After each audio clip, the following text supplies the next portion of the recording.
Wole Soyinka vows to name APC politicians EFCC, ICPC should be quizzing. Okay, so that means you know the people that are involved in corruption, especially within the APC as a party. That is what it means. So you are now going to give EFCC the names of people they should invite for questioning. Okay, so let's get into the meat of the matter and see those people that Soyinka wants EFCC and ICPC to quiz. Okay. He says there was grand plan to annul 2023 presidential election. So how? Nobel laureate Professor Wole Soyinka has said some politicians in the ruling of Progressive Congress APC should be answering questions from anti-graft agencies over corrupt practices during their time in elected offices. The elder statesman, who would turn 90 in July, spoke on Channels TV the morning brief yesterday, and he stated that when it is time, he would beam his searchlight on such politicians and ask the Economic and Financial Crimes Commission, (EFCC), an independent corrupt practices and other related offences commission to go after them. Can you imagine? So he revered rights activist and critic acknowledged that President Bola Tinubu was a dirty fighter, okay, during the National Democratic Coalition days over 3 decades ago. So he said, though somebody's record must always be taken to account, but he won't allow past achievement of any individual to affect his opinion or criticism on any public issue. Soyinka said Tinubu was a dirty fighter during the anti-Sani Abacha struggle. Even law recognizes that somebody's record must always be taken to account before you descend on that person for some kind of neglect, criminality, failure, whatever. However, I can never allow the past of any individual to twist my appeal on any urgent issue. I cannot say because you were a fighter during the Nadeko struggle, then I will sit down and watch you condone corruption. That includes failures.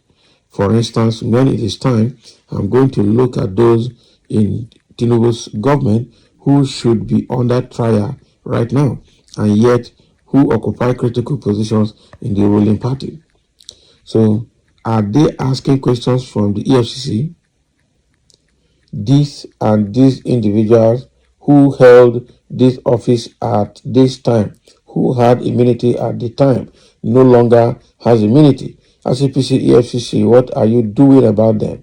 What happened? We have been waiting. In December, Soyinka, after a visit to President Tinubu's Ikoyi residence, said his assessment of the current administration would come after Tinubu's first anniversary in office. That's 1 year.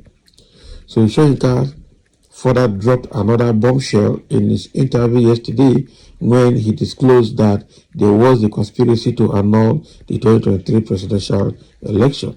So while referring to the 1993 election cancelled by former military dictators, General Babangida retired, Soyinka said history was about to repeat itself. Some people were determined to take us back to those days. So the Independent National Electoral Commission had declared Tinubu as president-elect after polling about 8.8 million votes to win the 2023 presidential election. The playwright said, I am alleging that there was a conspiracy from the very beginning before the election to make sure that elections did not take place, or that even if the voting did take place, that everything be reverted to what happened under Babangida, when we all just woke up and discovered that even though the results have been calculated, even though the results were in possession of the international bodies, including monitoring embassies and so on, even if we had the result directly, it was suddenly annulled. So it was no longer a contest between individuals. It was now a contest between the so-called interim political parties and democracy. So when you have a binary like that, I have no doubt or hesitation about what side of the barricade my position should be. So while reacting to the comment of the vice presidential candidate of the Labour Party in the 2023 election, Dati Baba Ahmed, Soyinka said it was a disgraceful interview. So Baba Ahmed, a former House of Representatives member, had asked the Chief Justice of Nigeria, Justice Kayode Ariwoola, not to swear in Tinubu as duly elected president of the country. Soyinka described Baba Ahmed's comment as disgraceful and menacing. So at that interview by Dati, that disgraceful and menacing interview was for me the ultimate signal before this was because this was somebody calling for the rubbishing of a structure his principal profited to become a governor.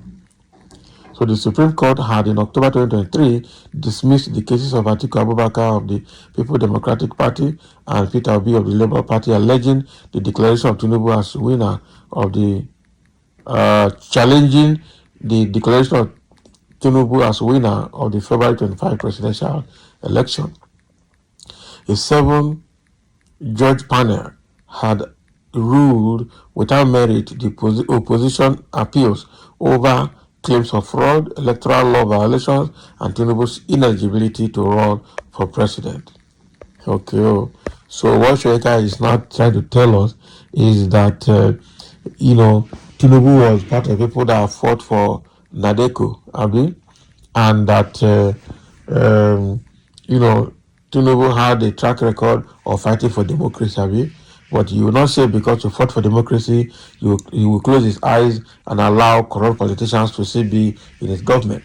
And then when the time comes, he's going to list out the names of previous politicians, APC politicians, who actually should be quizzed that are even still under this administration as well. This man, at his age, he talks back and forth. Quite unfortunate. When old people talk and you think, and in a way, he's still in support of what is happening now. Well, everybody is entitled to his own view and opinion, but the fact remains that APC government has failed Nigerians from A to Z. That is it. And it's coming out to tell us now that even there was plan to annul the 2023 general election the way it happened in 1993, which was about 30 years after. That 30 years after, it was Babangida that annulled the election, even though the election had been concluded, votes have been calculated, and the results are already available, only to see that it was suddenly annulled. But that was what was about happening in 2023. So history would have repeated itself again. That's what he's trying to say. This old man, I'm telling you, it has gotten to a point where whatever he says should not be trusted. And then somebody here is already making a comment and said, I think there are Nigerians greater than the law. Hence, Abubakar Malami supposed to have been investigated of high-profile corruption while in office. That is it. And then somebody's been saying, this 90-years-old Antichrist should be wiser now. He has been a rabble-rouser since 1960s when he tried to announce the first civil coup. Aside from the undeserved Nobel Prize, has not contributed anything concrete to the development of Nigeria. He doesn't see anything good in anyone aside his Nadeko runaway group. Great Grandpa Soyinka, go and rest to a don't give up. I'm saying, pray to grow as old as Soyinka. That is another part that they're telling this commentator. And so I don't want to be anything like Soyinka. I pray to be as old as Methuselah. 969 years. He has responded to that as well. So that's fine. Soyinka has made his own point, and his views about politicians that are in Tinubu's administration, and how when the time comes, he will call their names for ICPC and EFCC to invite them for interrogation and questioning. Thank you for listening, and let's have your comment in this regard.